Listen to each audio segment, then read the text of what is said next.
नमस्कार, GNE news में आपका स्वागत है। विधानसभा की सुगबुगाहट शुरू होते ही सारी पार्टियां अपनी तैयारियों में जुट गई है। समाजवादी पार्टी भी इस 2022 के चुनाव में कोई कसर नहीं छोड़ना चाहती है। आज सपा के प्रदेश उपाध्यक्ष फिदा हुसैन अंसारी सिद्धार्थनगर जिले में पहुंचे। यहां उन्होंने पार्टी के नेताओं और कार्यकर्ताओं से मिलकर जमीनी हकीकत को जाना। उसके बाद समीक्षा बैठकर हर पहलुओं पर चर्चा की। इस मौके पर जिले के दिग्गज सपाई मौजूद रहे। साथ ही साथ चुनाव लड़ने की तैयारी कर रहे दावेदारों का फीडबैक भी लिया गया। बाद में मीडिया से बात करते हुए फिदा हुसैन ने कहा कि हमारी पार्टी बूथ लेवल पर कार्य कर रही है। बूथ की मजबूती की वजह से ही 2022 में हमारी सरकार बनेगी। राष्ट्रीय अध्यक्ष के निर्देश पर हमें यहाँ आना हुआ है समीक्षा के लिए, संगठन की समीक्षा के लिए, और हमारे जो सेक्टर प्रभारी हैं, बूथ प्रभारी हैं, ये लोग चुनाव के सिलसिले में क्या तैयारी कर रहे हैं, इन सब की जानकारी चाहिए गई है। तो उसी सिलसिले में सुबह से एक कार्यक्रम चल रहा है, लोग अपनी बातें बता रहे हैं क्या किया उन्होंने। और बूथ के साथ साथ जो सबसे महत्वपूर्ण चीज़ होती है मतदाता सूची, उसमें जो विरोधी हैं वो गड़बड़ करने की कोशिश कर रहे हैं। कहीं नाम कटवा रहे हैं, कहीं नाम में वल्दियत गड़बड़, ये सब चीज़ हो रही।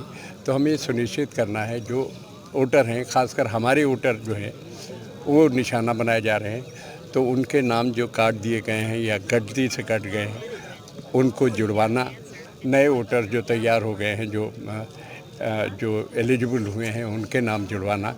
तो ये सब काम करना हमारे साथी जो है कर रहे हैं, और इनको हम आगाह करने आए हैं, अलर्ट करने आए हैं कि ये लोग पूरी, जब तक एक प्रक्रिया चल रही है, अंतिम प्रकाशन नहीं हो जाता है, तब तक ये सारे लोग निगाह रखें, लगें और ये जो है वोटर लिस्ट कंप्लीट कराएं। और चुनाव 2022 का बहुत महत्वपूर्ण है हमारी पार्टी के लिए भी, प्रदेश के लिए भी। और इस वक्त जो हालात हैं वो हालात से जनता त्राहि त्राहि कर रही है। महंगाई चरम पर है, डीजल की महंगाई, पेट्रोल की महंगाई, गैस की महंगाई, फर्टिलाइज़र महंगी है और डीएपी मिल नहीं रही है, लोग सड़कों पे हैं।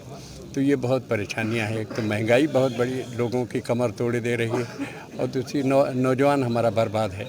नौजवान, पढ़ा लिखा नौजवान, स्किल्ड जो यूथ है, और इन लोगों को कहीं काम धंधा नहीं मिल रहा, नौकरी दूर दूर तक दिखाई नहीं दे रही है।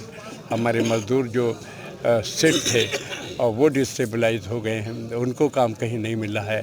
तो ये बहुत परेशानियां हैं। महंगाई, भ्रष्टाचार भी है, बहुत बेईमानी, दफ्तरों में बेईमानी हो रही, कोई काम नहीं हो रहे हैं। कानून व्यवस्था के नाम पे भी जो है इतने जघन्य अपराध हो रहे हैं, इतनी बड़ी घटनाएं। हाथरस की बेटी के साथ हुआ, जो सारा देश जानता है, प्रदेश जानता है। लखीमपुर में जो किसान शांतिपूर्ण आंदोलन कर रहे थे, उनको गाड़ी के पहियों के नीचे कुचला गया। सारे इश्यूज तो चुनाव भर और ये चलेंगे, लेकिन आज जो स्पेशली अभी जो अभियान जो चल रहा है वो बूथ को लेकर के चल रहा है। और इसी केस में आपकी तो उसी सिलसिले में वो तो हमने बता दिया। जीएनई न्यूज के लिए सिद्धार्थनगर से संदीप पांडे की रिपोर्ट।